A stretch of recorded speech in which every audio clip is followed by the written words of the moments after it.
She wasn't going to bang some guy with me in the room. She's on the fucking rag, man. I hear, oh my God. She's running out, screaming, Darryn, go get my money. She would freebase heroin. I see a cop just pull around real slow, and I'm in the back seat. I kind of wave to him. The cop's like, what are you doing here?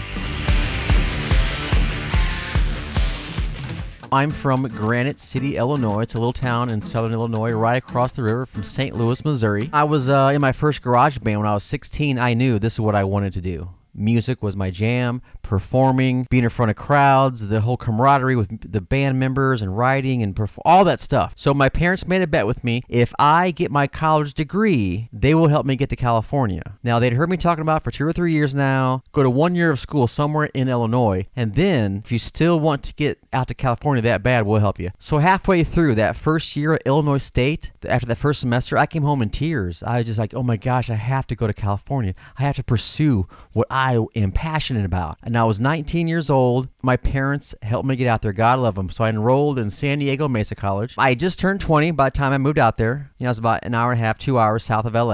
I didn't want to dive into the heart of LA. I wanted to kind of ease my way into it. San Diego seemed like a great choice. I had a friend out there who later disowned me because I looked like Sebastian Bach and he was like Mr. Kurt Cobain out there, all of his surfer stuff. But that's another story. So I went to San Diego Mesa College for about a year and a half. I met a guy in one of my music classes at Mesa who had long hair like me. My dad told me, as soon as you graduate high school, you can grow it to your ass and wipe your ass with it if you want. Well, you know what? After I graduated, I didn't touch my hair for years. So yeah, I had real long hair. His name was Michael, I think. He got me a fake ID. We looked kind of similar. We both had long blonde or brown hair. So he went and actually told the DMV that he lost his license. He got a new one. He gave me his old one. I got into bars when I was 20 in San Diego. It was awesome. So I did the music thing. I got into a couple bands down there, having some fun. The band was called Silent Dream, actually. And I had another band that I kind of played around with or had a cup of coffee with. It was my old roommate Dave, his band. Tom, those two guys had a band. And I was too wet behind the ears to be their singer, although I was crazy enough. I was just kind of finding my way. I was 20 years old. After a year and a half, I needed to transfer to a different school because, I went to community college in San Diego. Mesa's a community college. So I started looking up in LA.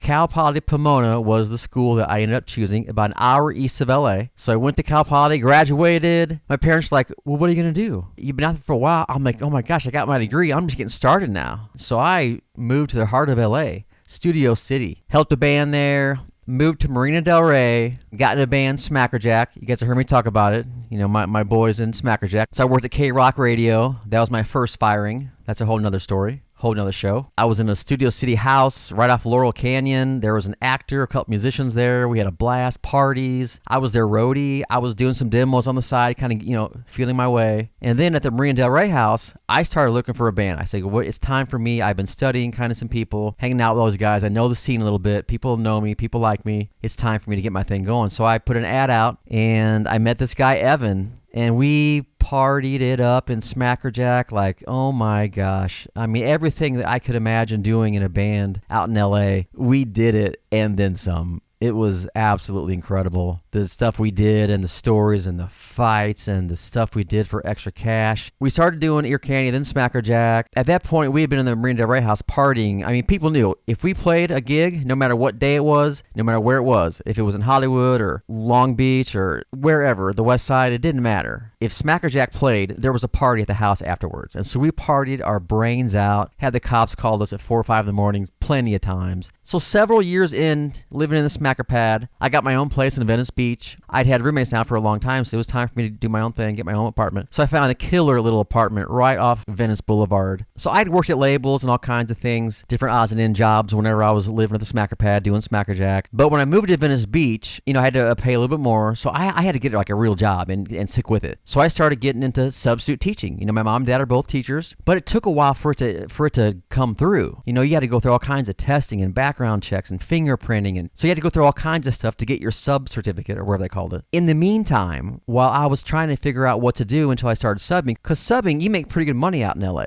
I was in the Santa Monica Malibu district, so they paid their subs. Sometimes you can make a couple $100 a day. But I needed something in the meantime, so I was talking to a friend in San Diego. I think it was Rob. He's like, dude, you're in LA, man. That's where all the call girls are. Work with them somehow. Be their pimp. Be their security. Be their driver. So I'm like, okay, pimp, probably not. Security, probably not. I'm 5'9". On my tippy toes, I'm 5'10". Anyway, so I thought, a driver? Interesting. That night, I went and got an LA Weekly. It's the free paper in LA, the LA Weekly. It comes out every Thursday or whatever. You know, in most of the weekly papers around the country, there's a certain amount of massage things in the back or call girls, you know, maybe 2 or 3. In LA, the LA Weekly, there's pages and pages and pages of call girls, or whatever you want to call them. It's crazy. So I sat down one night and I just called them all. I called all of them. I called probably about 100 of them over 2 or 3 hours. And most of them, you know, would hang up. They thought I was a sting operation, or thought I was an undercover cop, or they could tell that, you know, I wasn't loaded or whatever. But there were 2 or 3. I played the numbers game. I think it was like 3 or 4 girls that were like, you know what? Wow, that sounds kind of interesting. I would like to have someone that I could, you know, kind of trust and drive me around and blah, blah, blah. So I'm like, oh my gosh, cool. They're like, well, what do you charge? I was like, $50 the first ride and $35 each additional ones. I just thought real fast, like, okay, cool. When can you meet? You know, to make sure we vibe and make sure you're real and everything. So I ended up meeting these freaking call girls in West Hollywood. Most of them were in Hollywood or West Hollywood. I think there's 1 or 2 in the South Bay. Actually, yeah, the main one I started working with was Tammy. She was in Hermosa Beach, and she was an aspiring attorney. All she wanted to do was just make some extra cash, a bunch of cash, so that she could pay for her law school. So she was one of them. I got another one that I started working with. I'd pick her up either at their house, their apartment, or a lot of times they were at a hotel. Just all these places. It was crazy. In West LA, Century City, Beverly Hills. It was insane. And I'm like this guy, this musician, you know, in Smackerjack, just driving these girls around. I'm just trying to, you know, live my dream and rock and roll, and I definitely was. And here I was driving around these call girls or strippers or whores or whatever you want to call them. I don't know. But here's the thing. That's why they liked me, because I didn't ask them any questions. I didn't try to hit on them. They didn't get any questions coming from me all the time. They totally trusted me because I wanted that money. Because sometimes I'd take a girl on 4 or 5 trips. I'd play my guitar in the back of my Jeep Cherokee, the box style Jeep, the last one they made in '01 or whatever. So I would sit in the back of my Jeep Cherokee and play guitar and write songs and back then they had pagers. So as soon as the girl was done, she'd just page me and I would go pick her up. And so if I did 5 trips, whatever the math is, 35 times 4, what is that, 140, right? And then the 50 initially, so I can make $190. And that was going to be in addition to my subbing. If I made a couple $100 subbing in the day, and then at night I can make a couple $100, that was going to be a really good day. So I was going to make some good money. So I was kind of excited about it. So yeah, so I had Tammy. I drove Tammy just a couple times. She was more of the high end. You know, she was really hot. I couldn't believe someone that hot going through law school would be doing this kind of thing. Later on, I found out more of what she did. Wait for that later. I forgot her name. There's a second one I became friends with, and I helped her out a lot. So her and Tammy were the ones I worked with the most. And the second one I liked, she would freaking freebase heroin, I think. She'd get out a little black nugget, put it on some foil, light the foil, and the smoke that rose up, she would like huff it. And I assumed that was freebasing heroin. I don't even know what exactly she was doing. But she asked me, I was driving, you know, I'll never forget it. We were driving over the 405 going from West LA into the Valley. Sherman Oaks right there, Van Nuys. And she says, hey, sweetie, you want any? I looked over at it. And I'm like, is that a meatball? What is going on here? Is that pot? I said, you know what? No, I'm trying to cut back. I've been doing way too much lately. So, okay, I got you. I said, plus I'm driving. I want to be cool. I don't want to be all cracked out when I drive. Now, this is how she fired me. This is how the second one fired me. But check this out. I think I have a little bit of a point here. Okay, I drove her, dropped her off Mulholland in the Hollywood Hills. She did her thing. She waved. I left. I parked somewhere, wherever I found a spot. Started doing my thing. Locked the door. Get my guitar out. Start playing guitar. Playing songs. Waiting for her to page me. One night, the pager goes off. I go to pick her up, and I pull up to the guy's house. She's running out, screaming, Darryn, go get my money, get my money. And the guy comes walking out, and he's an older guy, you know, and he was a stocky guy, but it seemed like a good dude. And so I'm like, why? He's not paying me. And then he yells, she's on the fucking rag, man. I'm not going to pay for that. So I looked at him, looked at her. I'm like, he's got a point. Are you on the rag? And so she got so mad at me. I'm not going to take this guy. I'm not going to go there and fight this guy or try to get this guy's money when he tried to pay for a service and you were a certain way that wasn't going to be the service he paid for. No, that's not cool. Now, if she would have said something like, he stole money from me, I don't know what I would have done. I was so thankful that it was something where I could go with the guy and not get hurt. So it was an awkward ride back to her place. And I never heard from her again. So then I lost her. A couple other girls were flaking out. Like I said, Tammy only did it every now and then, so I was trying to figure out what to do. So I started talking to Tammy one night, and I was telling her my situation. I said, do you know any girls? You know anybody? I don't want to call her about it again, you know? So anyway, she's like, I have an idea. Why don't I do in-call at your place and tell them that you're my nephew, you're away for college or something, and I'll turn the light on, this porch light, my apartment in Venice Beach. If you come home from working or whatever you got to do, and the light's on, that means I have a client. By this time, I started subbing. So I came home, I look at my apartment. You know, it's pretty busy on Venice Boulevard, so I could park across the street and just park there if I saw the light on and wait for the light to go off. I'd see some guy come out, hop in a Beamer or a Jaguar or Mercedes or Lexus or whatever, some business guy, you know, just doing a little happy ending for lunch. He would leave, and then I'd see the light go off. So I'd pull around and go in, and she'd have my cash for me, and she always cleaned up. And you know, I never asked what she did. I don't know what she did, but I think I have an idea of what she did. Check this out. One time, I go into my apartment, and the guy knocks on the door. He was late. It was a no-show, she thought, but he shows up like 2 hours late or whatever it was. She said, Darryn, you gotta go hide in your room. Just don't make a sound. And so I run to my room, block the door. I put a lock on it, and I stood there. Hear the guy come in. You know, it's all hardwood floors. I hear his shoes, and they're talking, and I'm so freaking nervous. Make sure my page was silent. I just sat there in my bed. You know, I didn't want to fall asleep. I thought I might start snoring or something. But here's the thing. Check it out. I had a little AC unit in my room, and there was a little bit of a hole where I could see through. I could see through the unit, see through the wall, and see what was happening in the other room. Now I could only see a little bit, a certain amount of feet or whatever. But I saw her massage table. I saw the guy laying there. He had a towel on at first. Then he was naked. She's all dressed, all hot. I'm like, oh my God, this is so horrible and awesome. It's so LA. My friends back home would be proud of me. Look at this. What is happening right now? But I was still nervous. I don't want to get busted or caught. Toward the end of his massage, I hear him, and he's like, oh baby, please, can I do more than just this? I'll pay you $200 if we could just have a little head, or if you can sit on it. And Tammy's like, no honey, you know I only do this. This is all I do. You know that. I don't know why you even ask me. It didn't sound like a thing that she would just say because she knew I was there. She wasn't going to bang some guy with me in the room. But the way she said it and the way he responded, it seemed like that was for real. So I don't think Tammy did anything except massage, get naked or whatever. He was naked, and the hand job at the end. But I remember when she denied that, and I hear, oh.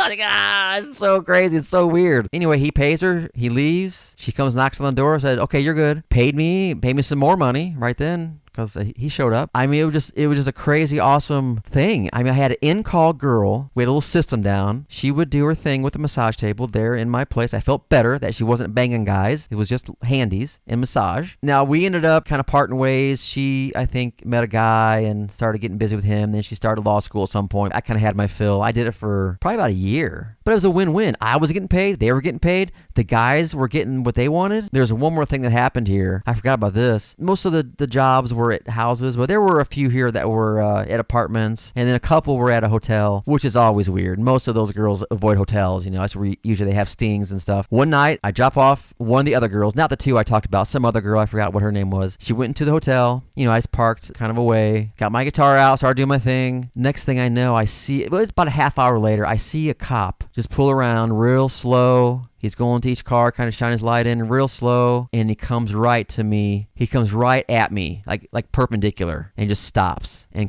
gets out and starts coming over to me. And I'm in the back seat. He's like, what's this guy doing? I kind of waved to him. The cop's like, what are you doing here? I said, oh, sir, I have a friend that's meeting a friend up there, and I'm just playing my guitar, waiting for her. You know, I'm kind of a friend of hers and just hanging out. He's like, don't bullshit me, man. He's like, what are you doing here? He's like, if you're honest, it's going to be a lot easier. And I just started being totally truthful. I said, man, I'm a rock singer. I play gigs here. I'm from Illinois. You know, I went to college here. This is a girl that pays me to take her places. I don't even know what she does. All I know is that she pays me money. She gets out and I pick her up. I don't know what goes on. I have nothing to do with that. At first, they didn't believe me. They thought that I was this badass pimp. This guy pretending to be a college student and a musician. But they found out real quick that no, he's no pimp. They believed me. I was just a driver. She came back. It was all this big to-do, big drama. And she even said, he has nothing to do with it. He's just my driver. They took her somewhere and I left. That was freaky. I mean, who knows what could happen there, but that was a little crazy. I think after the bus, that was toward the end where I thought, you know what, I should probably stop doing that. The cop even said, he's like, man, he's like, what are you doing? He's like, don't do this crap. There are so many other ways to make extra cash. He's like, go be a waiter. These girls were hot. I didn't hit on them. I watched one of them give a handy. easy. I mean, it was a cool experience. Thank you guys for checking out my first installment of Darryn's LA Stories. Many more coming, I promise you. All right, guys, thank you.